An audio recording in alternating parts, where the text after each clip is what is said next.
Our second speaker is a stand-up comedian and political activist. She performs all over the UK and around the world. She writes and tours an annual solo show of highbrow left-wing comedy show known as the News at Kate, which has been a feature of the Edinburgh Festival since 2009. Please welcome Kate Smurthwaite.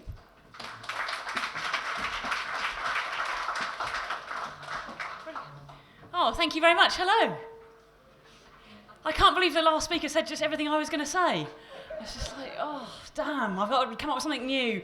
Thank you so much for coming. It's really exciting to see people here and to see people supporting this amazing cause.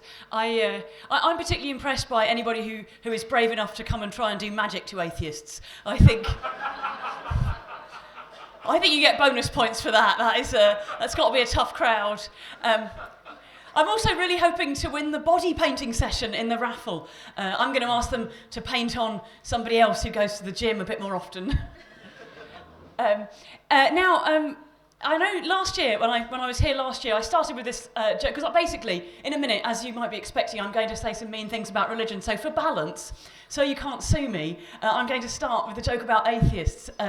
Does anybody else think it's weird when atheists call their kid Christian? Because I think a much better choice would be Godfrey. Now, I'm aware that, because I was here last year, some of you saw me here last year, and I will do some of the same jokes, and I will do some new stuff. I was worried that some of you might, if you were here last year and you remember it vividly, or perhaps you've watched the footage of it, you might get bored. So I brought a little book that I found in a shop the other day. If you want to read it instead of listening, I'll show you this book I found. It's quite a read, actually. I don't know if some of you may already own it. It's called God Wants You to Enjoy Your Genitals.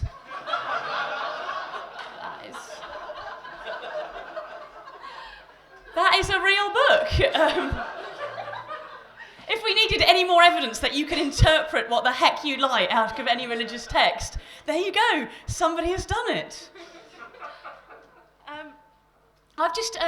Yesterday I was in Belfast at where the G8 is about to take place, and I don't know about you, right, but I hate having to chat to taxi drivers. I don't want to be bothered with it. I find it annoying. You might agree or you might disagree.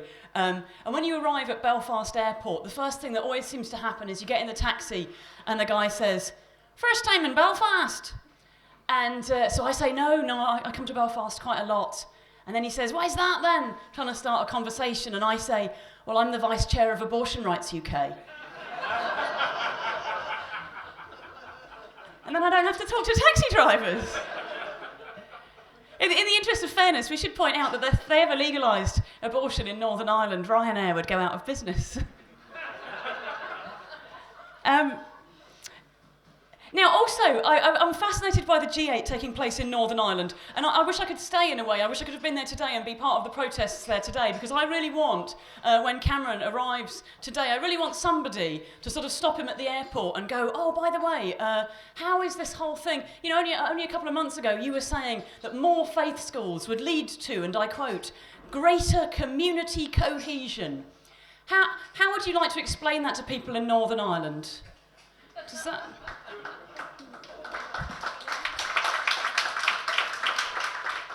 How's that working out there? Now, when you are the Vice Chair of Abortion Rights UK, and I'm sure I'm not the only person in the room who's experienced this. I get a lot of shit on the internet. I was doing a debate about abortion recently, and underneath the video on the internet, somebody wrote this. This is a brilliant statement. They wrote, "Having an abortion is like being raped by the devil." That is a bold statement, right? Because I understand that, you know, there are people out there with a wide range of views on abortion, but I think even if you were somebody who was really very strongly against abortion, you'd have to say, if there's one time a woman really ought to have one,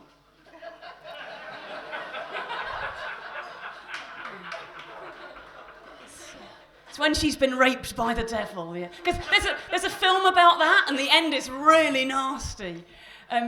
My favourite comment that anyone has written about me on the internet was this right? This is a brilliant kind of. It's intended as an insult. They wrote, "Has fat arms, so must be a lesbian."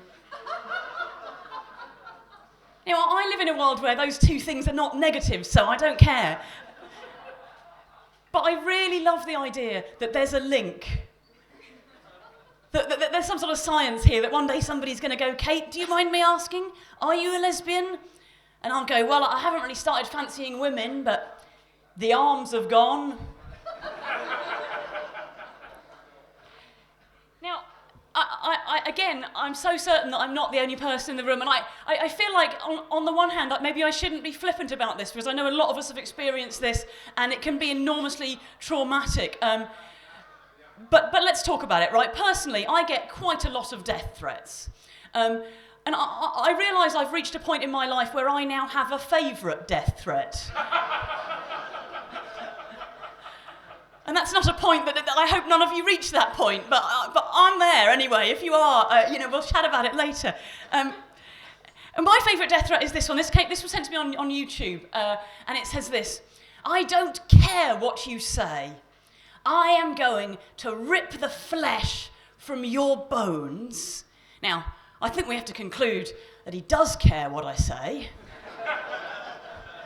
Ripping flesh from bones is quite a weird way of expressing apathy, isn't it? Then to ramp up the crazy factor, he adds, "I have done this before. I was responsible for Michael Jackson's death." Bit of good company. And then just to finish it, he says, "Not fucking around, you will die 4th of December 2013. So you can take me off your Christmas lists." But it begs quite an important question, doesn't it? Have you ever been so angry, so furious, that you wanted to rip the flesh from someone's bones, but you're a little bit busy till December?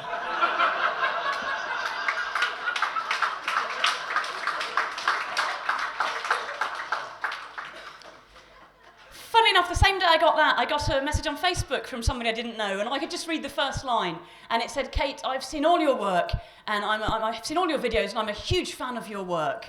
And I thought, oh, this would cheer me up, this would balance, the general kind of feelings I've got today, this would balance it out. So I'll read this, and the full message read this: "Kate, I've seen all of your videos, and I'm a huge fan of your work. I am an adult baby." So that's my fan base. There was a photograph, but it was sort of from the neck down, neck and diaper. So I apologise. If you're in, I don't recognise you. But I also don't mind what you get up to in your free time. I'm sure it's a lot of fun. I'm glad that you found a hobby that you enjoy. I'm just a little bit uncomfortable with the need to share. But I've sort of come to the conclusion that maybe that's just how this guy signs all messages. You know how instead of, sent from my iPhone, he's just gone with, "I'm an adult baby." And you hear that sort of "Dear Mr. Smith, I'm glad to say your overdraft has been approved. I am an adult baby." And now you can play this game if you're asked to listen to boring speeches. Just at the end of each paragraph, in your head, add the phrase, "I am an adult baby." I'll give you a couple, sort of classic, "We will fight them on the beaches, in the fields and in the skies. We shall never be defeated. I am an adult baby." This is my favourite. This is a test of the education system that you went through. "Veni, vidi, vici, ego sum adultus infantum." That is the sound of people who learnt Latin at school laughing.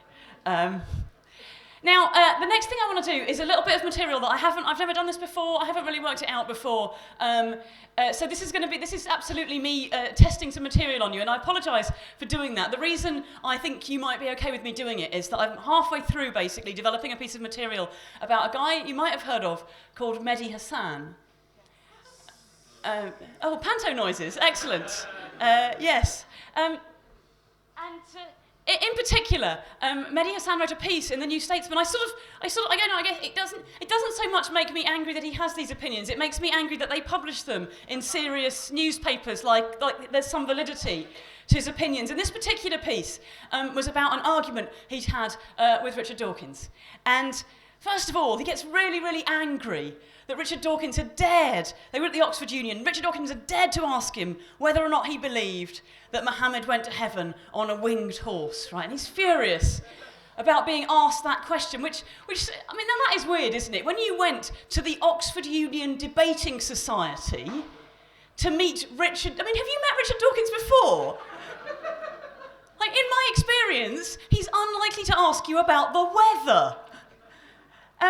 So then he goes on to say, for Muslims like me, faith and reason go hand in hand. That is one of those marriages of opposites, isn't it? That is. Also, we've got to conclude that reason is a woman, otherwise that's gay, isn't it? That's. And then he says, right, this is the weirdest thing he says, there is indeed nothing in the Quran that prevents Muslims from embracing evolution. Right, I'll repeat that. There is indeed nothing in the Quran. I'm sorry, Mehdi, I want to hear the rest of your sentence, but that winged horse of yours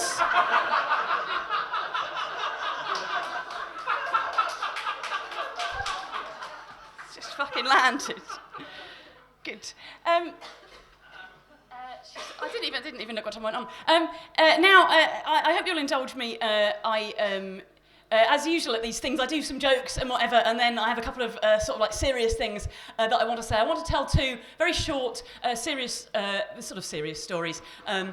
True stories that are just because I think it's important and because I think this is an important issue and situation. And one of them I did tell last year, so forgive me if you were here last year. I was watching a documentary, I guess about a year and a bit ago now, about the occupation of Iraq. And, you know, I don't know if I need to say this, I'm against war. Thanks. I think it's awful. And this documentary was talking about the after effects of the occupation of Iraq, about the British-American occupation. And there was this amazing scene where they showed a bunch of Iraqi guys in the back of a flatbed truck driving under cover of darkness across Iraq. And they were all complaining bitterly to the camera about the situation and the occupation. And they said, it's terrible, the British-American occupation. We can't leave our homes. We can't go anywhere. We can't do anything. We can't do our jobs. And then he said, we feel like women. That's where I lose hope. This is the other true story. I do some voluntary work teaching English to female asylum seekers, and I have done it for a long time. And there's a woman most of my group is Orthodox Christian. They're mostly Congolese, but there is a woman from Iran in my group, and to my mind, she's very devout. Yeah, she wears the headscarf. She gets up and goes and prays halfway through class. I would think of her as being a very devout Muslim. We were talking one day, doing a little grammar exercise about adverbs of frequency. I sometimes do this, I never do this, I always do this. We were learning those words, and I was trying to come up with an example of the word never. And so I said to my group, how often do I go to church? And they said always, usually, sometimes. And after a little while, they got to never. And this woman, still in her veil, turned to me and said, I thought she might say, you know, you're going to burn in hell, or that's wrong, or whatever. She said, aren't your parents angry? And I said, no, my parents are also atheists, and they also never go to church. And again, I thought she might say I was going to burn in hell or that I was making a terrible mistake. But she thought about it for about 20 seconds, and then she said, so you're free. And I was like, you know, that's why we have to have organisations like that, and that's why we have to meet and get together and be there for people like that who can't come to a meeting like this and who can't express their opinions. We have to be here for the day when they want to make that change and the day they want to step out, and we have to be there to fight for their rights even when they can't. This is such an important issue, so thank you very much for coming.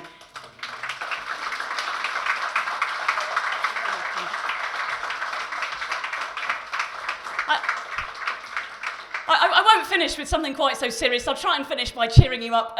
I do lots of TV and radio debate shows, arguing with politicians of all different kinds, and arguing with a lot of religious fundamentalists, and all those kind of things.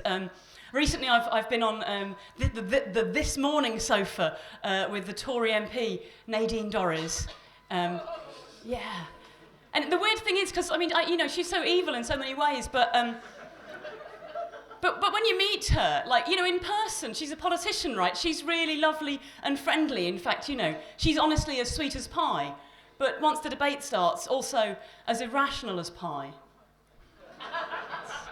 That's my favourite maths joke, everyone.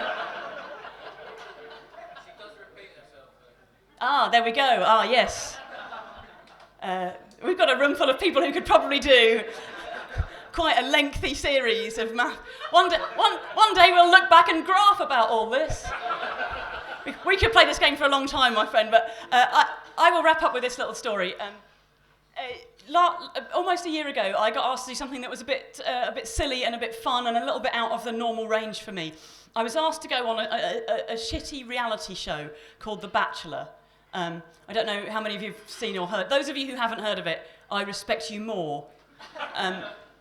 If you haven't seen it, they get an eligible bachelor, and then these women compete to win a date with him, basically. That's the structure of the show. I wasn't on as one of the contestants, in case you're wondering. Now I'm distracted. Here's why I can't be a contestant on The Bachelor. A year and a half ago, my then husband and I decided, as a last-ditch attempt to sort our relationship out, to go and spend Christmas with his family in Los Angeles and get away for a week or so. And my ex-husband Dave, his mum, is a sort of, she's a feminist, but she's a feminist in a very different way to me, right? I grew up in East Anglia, and she's from Hollywood. She is the woman who wrote the Who Shot JR episode of Dallas. This is a genuine quote from Dave's mum. Kate, half of my face has gone numb, and it can't be the Botox, because I have that all the time. Very different to my universe. I get there, and the first thing she says to me is, Kate, Dave's cousins are coming out for Christmas. When they get here, you must tell them to go on a diet. Right, now I don't know how you all make friends over the holidays, but I don't like to start with, hi, I'm Kate Smurthwaite, you're fat, right? That's never a good idea. So I said, I'm not going to say that. I'm not going to tell them to go on a diet. And then they got there, and I thought they were fine. I don't think they needed a diet. I thought they were gorgeous. And they offered to drive me to Venice Beach, and I said, oh, yes, please. And in the car, I said, oh, it's brilliant you guys have hired a car, because the public transport in Los Angeles is terrible. And they said, well, the last time we stayed with Dave's mum, we didn't hire a car, and she didn't feed us. I went, okay, I think I know what's going on here. But I won't say anything, I'll just leave it. They said, we think that she thinks that we should go on a diet. And so I said, guys, I don't know if I should tell you this, but actually, before you guys arrived, Dave's mum told me to tell you to go on a diet. And they said, oh, yeah, that's not surprising at all. She told us to tell you to get a nose job.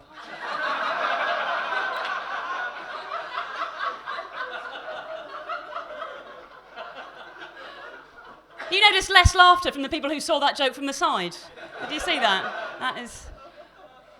Anyway, I was on this reality show called The Bachelor. There was an episode where these women were going to do a comedy show to try and impress this guy and win a date with him. That's what they were doing for this episode. They wanted me to go and teach these women how to do stand-up comedy to try and impress this guy. And on the one hand, it's a shit show, but on the other hand, I thought, actually, there's a lot of TV shows where they show guys doing comedy, one after the other. Wouldn't it be great to have loads of women doing stand-up, guys laughing, female teacher? I guess I'll call... I think...